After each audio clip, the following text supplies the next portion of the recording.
So hopefully you watched the lecture on fire inspection practices, and this video is more for a project, an assignment, where you're going to go with me as I pretend we're on an inspection of a elementary school with daycare.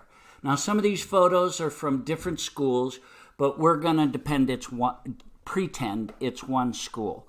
So let's get going with this project. One of the reasons why I chose a school with daycare is when you go to a school, of course, the E occupancy type has a lot of requirements. And, you know, when we're dealing with elementary schools, we've got children, and there are a lot of things that we're concerned about. We saw when we looked at history this horrific fire that happened at a Catholic school back in the 50s, I think it was. And so, you know, we want to make sure that our children are safe. So in an elementary school, you're going to encounter the E's, but there's an office, there's an assembly area, there's a kitchen. So there are a lot of other things that we might see that help us with other kinds of inspections. So, you know, when we do schools, not all fire departments do the schools. The state fire marshal is responsible for the schools and has special rules, especially for the public schools. But the state asks in California that the local jurisdictions inspect the schools. Now, their elementary schools are usually one story, but some of them are two-story, and if they're two-story, they have to be sprinklered. So we're going to inspect the public and the private, but now this is kind of a complicated thing, and I don't want to get into it, but just want to tell you that with the public schools, we can only use those rules that the state fire marshal says we can. In the private schools, we can use local jurisdiction code. So in LA County, we have the LA County Fire Code, which is Title 32. We can use stricter codes from Title 32 with the private, but we cannot enforce those with the public. The public schools are different, okay? So we can only use Title 19, the State Fire Marshal's Code, and those portions of the Fire Code, Title 24, Part 9, that the State Fire Marshal endorses. That's a complicated thing. I just wanted you to know about it. You don't need to know the whole process and the details. So in these kind of schools, this presentation was one that we did for the fire stations when we were asking them to start doing more inspections. So the things that we see here were related to that. We were showing them that we're only going to give them the schools that are one story, have direct exiting. These are the simpler ones to do. And you don't get things like a metal shop, a wood shop, until you get to junior high or higher. So it was simple. And not only that, now not every fire department does this, and I mentioned this also earlier. Some fire departments will do a form. And these are pre-printed inspection forms so that fire companies who maybe are not as familiar with the code as a dedicated fire inspector will use these pre-inspection forms. So you were supposed to download one of these forms before starting this lecture, and if you haven't done it yet, do it now. And this is what it looks like. It's right there in the assignment. So download it, print it, and if you haven't done that, pause, print it, and then start up again, okay? So we're going to pretend that this school, in fact, a lot of these photographs are taken from a Sunshine Daycare. So we're going to give this place the school name, Sunshine Daycare. You can make up an address. The city, let's say it's Valencia, the zip 91355. So write that down. School name, Sunshine Daycare. Address, just make one up. City, Valencia, zip 91355. Engine company, well, that is Fire Station 156's responsibility, and they're in Battalion 6. So you would write that down. And then write down your date, and again, for a phone number, you can put in something fictitious. You know, the TV shows, they always use 555, and then they make up some number, and that's because there is no prefix for 555. So just throw one in there. Make it up. And then school administrator. You can make something up. I period, M period,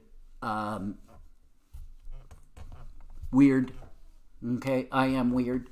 Whatever. Make something up. Throw it in there. But now here, this is really important.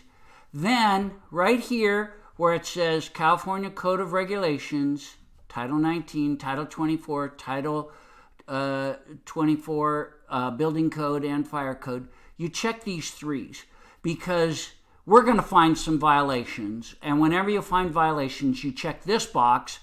The following are violations, okay? And then we're going to give them a certain amount of days to improve these situations, these violations we have. And usually it's 14 days. So why don't you write in yours 14? And, at the bottom, fill in your name right here. And you don't need to put a phone number here. But again, if you want to, you can make one up. We would put the phone number of the fire station or of fire prevention, whatever, when we gave them this. So the rest of this, we're going to check off the boxes as we see the violations. Now, as I said before, LA County Fire Department, they're required by the state fire marshal to enforce the fire code, and that's according to the health and safety code. And the codes that we're going to use, the ones you checked off, are Title 24, the building code and the fire code, and Title 19. If it's a private school, as I mentioned, you can use the LA County Fire Code, which is Title 32, and of course, Title 19. And the other codes, all of them. We can throw the book at those guys. So, a common approach to conducting any inspection is going to make it more effective. So, you should have a pattern whenever you do an inspection that starts, where does your inspection start? It always starts in the office before you even leave. So it's good to make an appointment, to call and say, I'd like to come by today and do an inspection. Does the principal have some time today, or one of the facilities managers or somebody like that, to walk with me throughout the school, and then arrange a time. And if they say today's a really bad day, then you say, well, how about tomorrow? And sometimes people think you shouldn't make an appointment when you're doing inspections. And this is what I was told when I first became an inspector. But, with time, I realized it is better to make an appointment.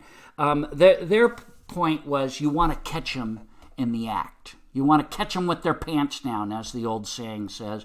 You want to catch them all those violations, and if you make an appointment, they're going to fix all those violations before you go. Well, my logic was, okay, I show up and surprise them, catch them with all the violations. I have to write the paperwork, I give it to them. They go fix it, and then I have to come back and see all the things they fixed. Well, if I call them ahead of time, they go fix it, and then I show up and everything's fixed. And I don't have to do the paperwork, and I don't have to come back. So I started making more appointments. Makes sense to me, right? Less paperwork. That's my most hated part of the job, but very, very important. So a suggested routine, you start, once you make those arrangements, get your right paperwork, make sure you've got all the equipment that you want to take with you that we talked about in the last lecture. If it's a tablet system now, a lot of them are doing that, or if it's paperwork, whatever, make sure you have all of that. And you might, these days, Most violations are being recorded with some kind of a camera, especially if you're using a tablet. There's a way to attach photos to the violations. So, but once you get at the school, you want to have a routine. So before you even go into the office, you want to look at the access, you want to look at the address.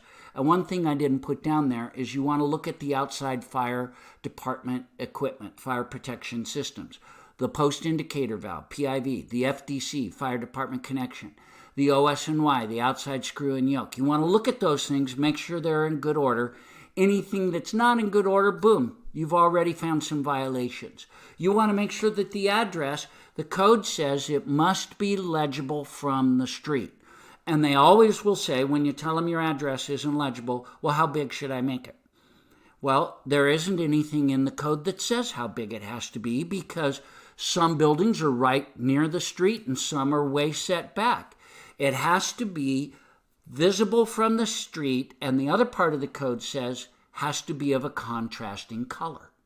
So tan on brown is not a good idea. Blue on black is a bad idea. White on black is a really good idea. Black on white. That's very legible and very visible and contrasting color. Then you want to go into the office, introduce yourself. Usually whoever's planned to walk with you will meet you there. While you're waiting for them to come, review the fire drill records. Then almost always in a school, most facilities it's in a closet somewhere, but in a school, near the office or in the office will be the fire alarm control panel. So you want to take a look at that. If there's a problem with the fire drill records, you might want to say, you know what, let's do one now. And then they'll say, but we haven't told the teachers, they're not prepared. Yeah, that's good. That's a good fire drill. Let's see how everybody acts when they don't know it's coming. So I never did that, but some inspectors do. You have the right to request a fire drill when you're there for the inspection. And then after you're done with those things in the office, now you're going to walk in a systematic manner throughout the campus, looking for violations. And also, remember, we're always doing public relations. So when you see something good, tell them, hey, I love the way you guys have all this exiting clear. I love the way the kitchen is so clean. Reward them with words. Give them positive feedback. If you point something out, a violation, tell them how to fix it. That's essential. That's important.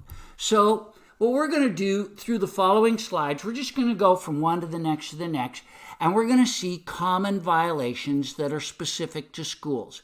So there are certain violations you're going to see in almost every business, every place you go when you do inspections, like electrical cords, checking the fire extinguishers to make sure they're up to date, making sure there isn't door stops that are in fire-rated doors.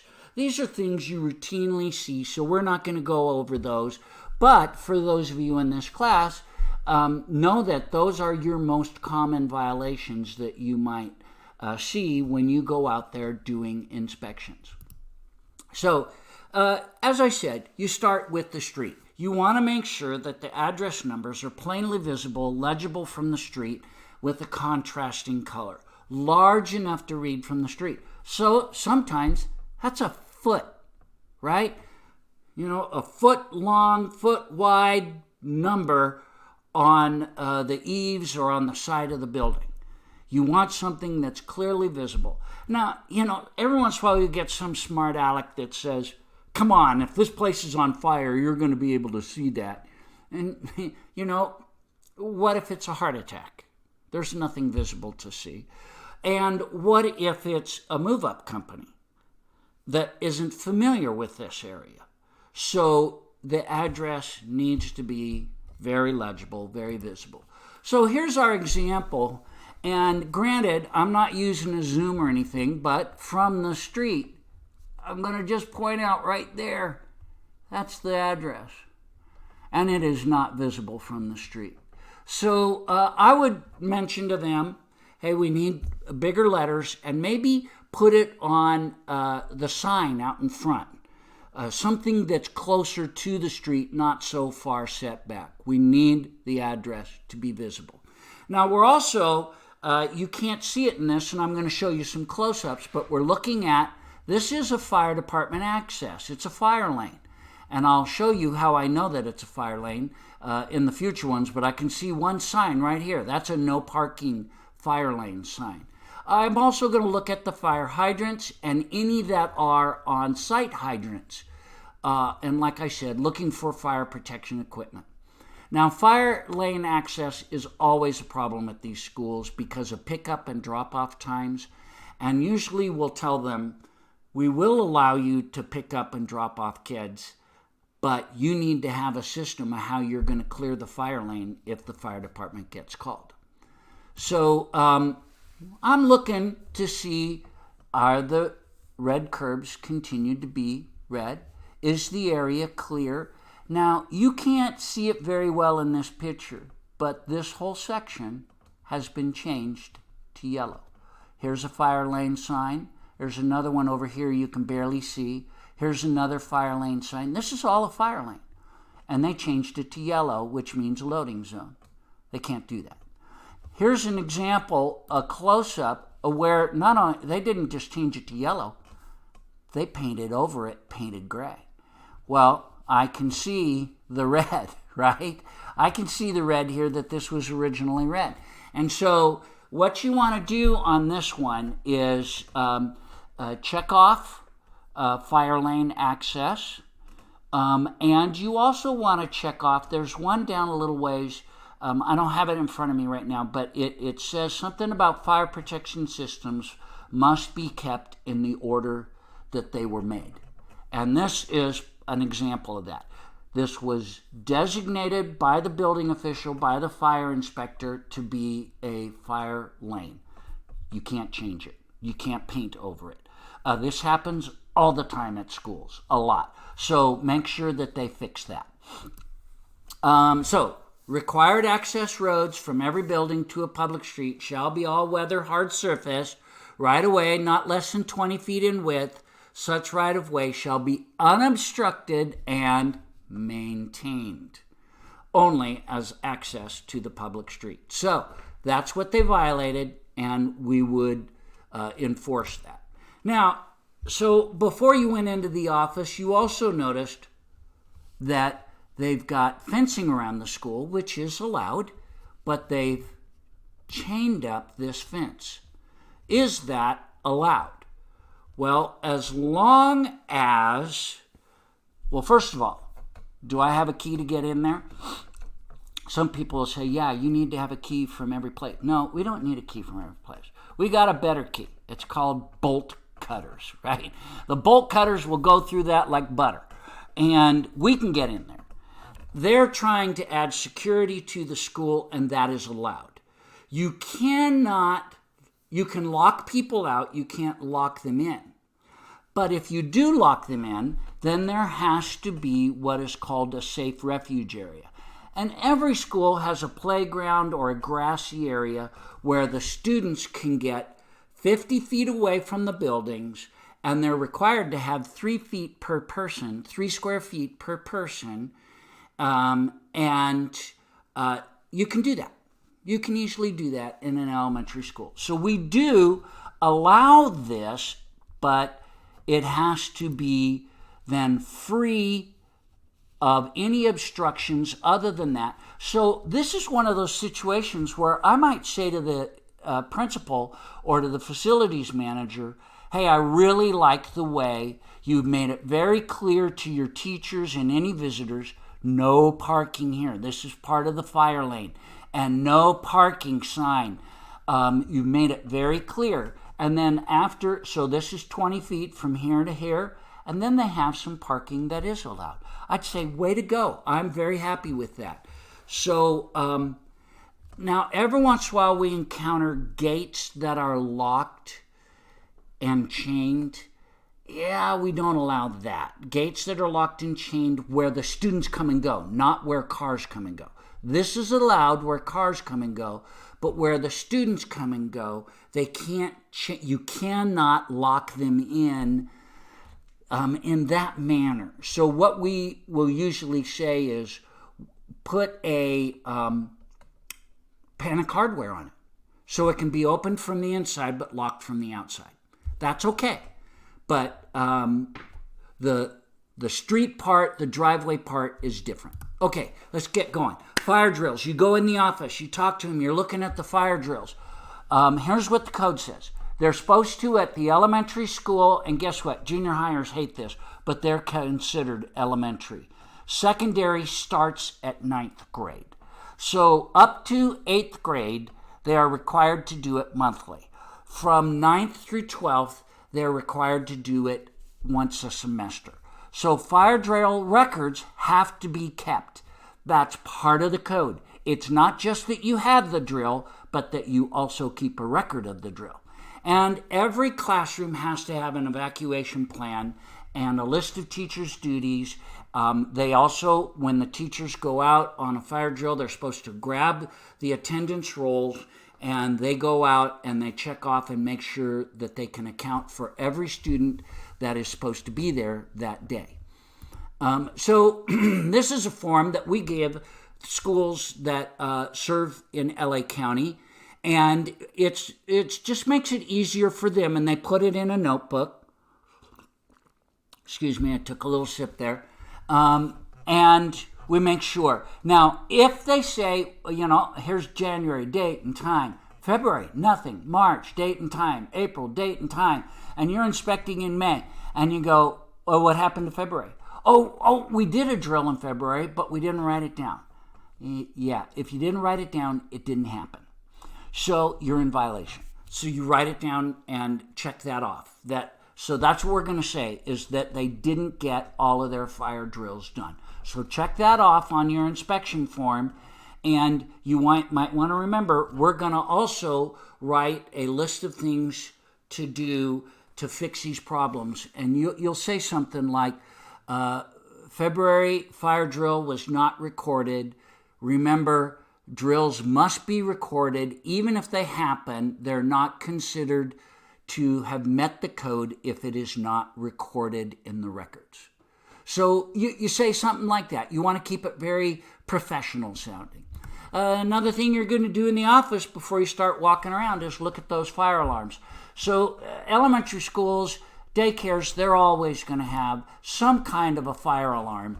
And here's what it says in the code. Every fire alarm system or device, sprinkler system, fire extinguisher, fire hose, blah, blah, blah, material or equipment. And this is that one I was talking about that even applies to the fire lane.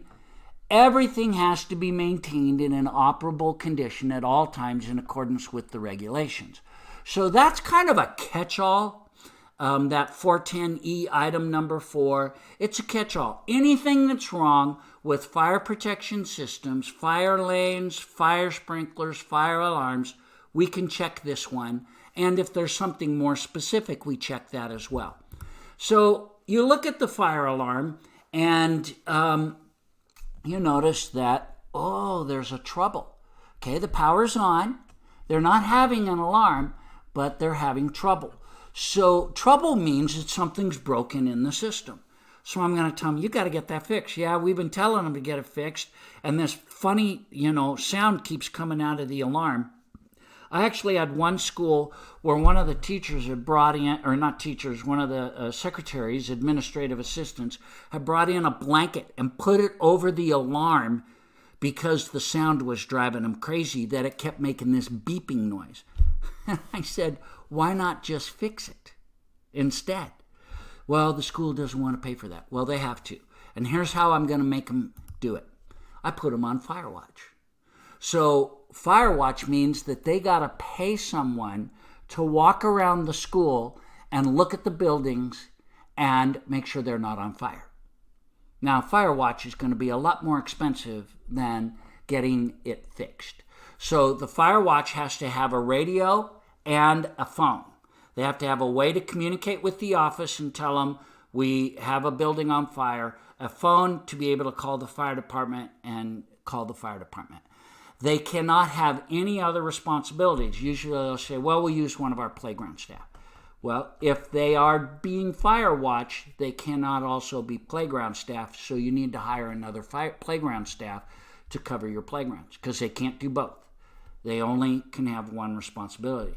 The really hard-nosed inspectors will say you need to hire somebody from a security company, and I want to see paperwork on that by today that you've hired someone for fire watch. So yeah, I never did that, but some do. Some do. Now, one of the biggest violations we see in schools is decorative materials. And it's kind of a thing that's really a conflict, because the schools want to put up the students' work for the parents. They want to reward the students by putting their stuff up on the walls. So the problem is that decorative material can conceal exits, can make the room 3 times as flammable as it would have been. And it can also obstruct fire department equipment. So we require that it either be non-flammable material or flame retardant treated. That's what the state fire marshal says. Unfortunately, that doesn't always get done. So what we require is that they remove it from the ceilings, that they keep it at least a couple of feet off of the floor, and that there's a foot between every section of paper. And none can be on the doors or ceilings or even near the ceiling. So here is a picture of the hallway. This is where my daughter works, and my other daughter used to work. And you know, I took this, actually one of the other guys took this picture, but oftentimes, I've been to this school, it looks like this all the time. It's not okay. So this would be a violation. So you need to check the box about decorative materials. Not only that, they put the paper on the door. This is the exit. So the exit door being on fire, is that a good idea? No, it's a really bad idea. So then the inspector goes and he finds more decorative material, kind of obstructing the fire extinguisher. Oh, that's really bad. Okay, we're going to check that off and tell him you can't have paper covering the fire extinguisher. But then, my good buddy, this is Jason Nueska, I can tell because his tie was always a mess.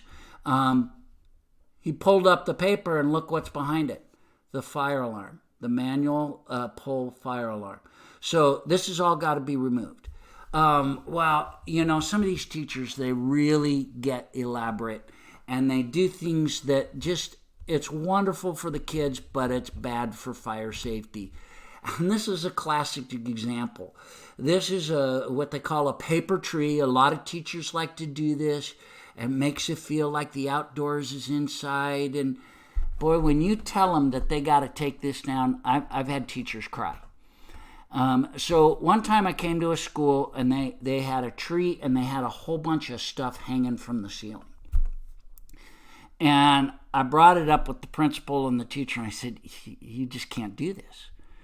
And she said, but back to school night is this week. And we put all of this work into this and the kids, blah, blah, blah, blah, blah. And I said, okay, well, I'm telling you, it's not okay. And I'm giving you 14 days to remove it. And she started to cry. And she said, but we worked so hard. And I said, you're not listening to me. I'm giving you 14 days to take it down. Oh, she said. So they got to leave it up for back to school night, but it had to be down by 14 days. And I came back and she'd taken it down, but was able to leave it up for the back to school night. But this kind of decorative materials, these flammable materials, this will spread a fire so fast. Yeah, it's very uncommon that we get a fire in elementary schools, but you know, sometimes we do. All it would take is one kooky kid that is mad at the teacher, takes a match to this thing, and it's going to spread so fast you wouldn't believe it. So, no flammable materials. Another issue, because especially in neighborhoods where they have break-in problems, you know, we didn't used to have that out here in Santa Clarita where I live, But the last couple of years, there's been a lot of break-ins. Somebody went at one of the schools and cut down almost all of their shade trees. Crazy things that people do.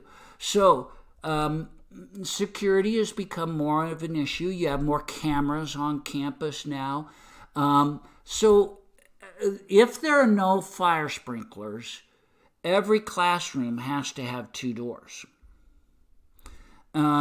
Or not 2 doors, 2 ways of exit. So if they only have 1 door, then one of the windows has to be an exit window with an emergency release. Well, a lot of schools that have these modular classrooms, they only have 1 door in, so they have to have one of these emergency windows. Well, then they go and cover them up with bars, and that's not okay. So it would be okay if this had a quick release from the inside but was locked from the outside. But you can barely see it in this photograph, but this is a deadbolt that requires a key. And then they tell you, well, the teacher has the key in her drawer. No, that's not okay. Keys that require special, or locks that require special knowledge are not considered a legal exit. So we would tell them, yeah, you got to either remove the bars or install a system where this is just a quick grab a handle and it opens and you can get out. So then they discuss it. And now here's another example. The emergency window is covered with paper. Okay, that's not okay either. But, so we went outside. That same window we were just looking at, we came out and it leads to this walkway, this ramp. And that ramp leads to this bolted, gated, locked gate. So we've just trapped all of the kids right next to the building that's on fire. That's not okay. So this is an example of where, yeah, I'll let them put the chain and lock on the fire lane, but I will not allow it here. So they've either got to make this panic hardware or make it so that it doesn't have a chain and lock on it. Here's another example where the emergency exit is obscured.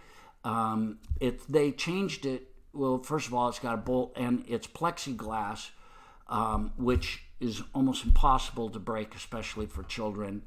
Not okay. That's not an emergency exit. So we're going to make them change those things. Now, there are other exiting issues that deeply concern us. Blocked hallways, blocked doors, exits that are used for storage. Well, schools are notorious for having a lack of storage space. So you see things like this. Well, we had to get a file cabinet, and this was the only place to put it.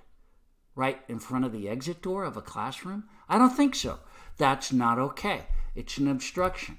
Here's the exit pathway for the cafeteria staff, the kitchen, and they've filled it with all sorts of supplies. Here's another picture of that same hallway. That can't be like that. Any of you that work in a restaurant, this is a common problem. You get delivery of supplies, they just put them in the pathway until they can get put in the reefers and in their proper places. It's not okay. This is your exit pathway. This is your emergency way out, especially for the kitchen staff, which is the number one place where you'll have a fire in a restaurant is in the kitchen. So, you want to make sure you've got a pathway out. Another common problem is, hey, we don't have an office space for the audiologist, the person that comes and helps the kids that have hearing issues, or maybe it's the special ed specialist, whatever. So they make an office in a hallway. This is horrible. This is a hallway with doorways to classrooms.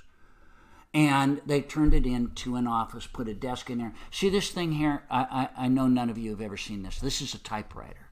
Okay, we used to write our documents on a typewriter instead of a computer. Okay, I'm just kidding. I know you guys know what that is. But, yeah. How about this? We put one of the desks right in front of the exit door. Not okay. So you're going to check exiting as being a problem. Here's a private school that was at a church, and during the weekdays, on the weekends, they would clear all of this stuff for church, but during the weekdays, they had the kids doing their work in the lobby and in the sanctuary with all these desks blocking the exits. So not okay. That, we would tell them, must remove all of the desks and all of the equipment from the lobby and from the exit doors. Here's one that's more common in daycares, especially where they're near a busy street. A lot of times when they have issues with kids that try and escape, especially if you're like a Montessori school where nobody ever gets in trouble, some of these different schools where their idea of discipline is you need to think about what you did and how bad it is. They don't have very good discipline in those kind of schools. And so what they do is they lock them in. This is called a magnetic lock. And usually the excuse is we can't let the kids get out and run out onto the street. And I say, well, that you can have an alarm. You can have panic hardware where you can lock people out but not lock people in. But you cannot have a magnetic lock, because the only way to unlock this is with the button that is under the receptionist's desk or something like that. That's not okay. It has to work with panic hardware where you push on the door and you can, with one motion, get out of the building in case of fire. So these have to be removed, cannot be used in a preschool type of situation. There are some exceptions. I'm not going to go into that, but there's a thing called delayed egress, usually only used in mental, like Alzheimer's, places where we have people who are not cognitive. They can't think things through. And so there's an alarm that goes off when they push on it, but the door doesn't open up. If you hold on it for 15 seconds or more, then the door will open. But in the meantime, hopefully hospital staff or whoever has come and seen why the door alarm is going off. Okay, so how do we enforce all of this? Well, we enforce it according to your local jurisdiction. In LA County Fire Department, one of their manuals talks about enforcement. And we're going to give them 14 days. You can do up to 21 under certain conditions. You can do as less as 7. However, your exiting issues, most of those, I'm going to make them fix it with me right there, because that's a life safety hazard.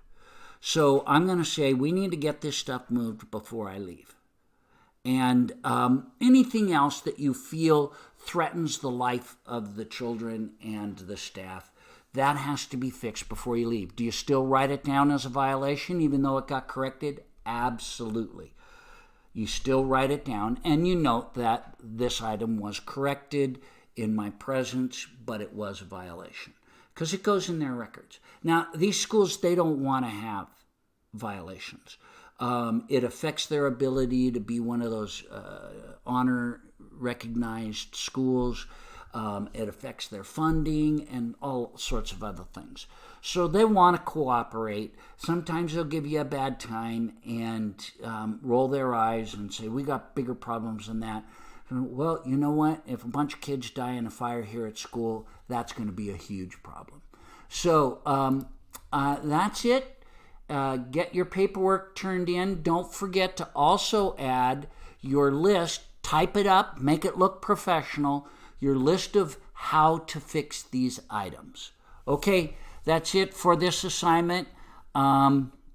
I didn't go into the kitchen. We would inspect it like we would any other kitchen. I didn't go into the assembly room where we would want to make sure we have good exiting. I also didn't go to the stage of an assembly room.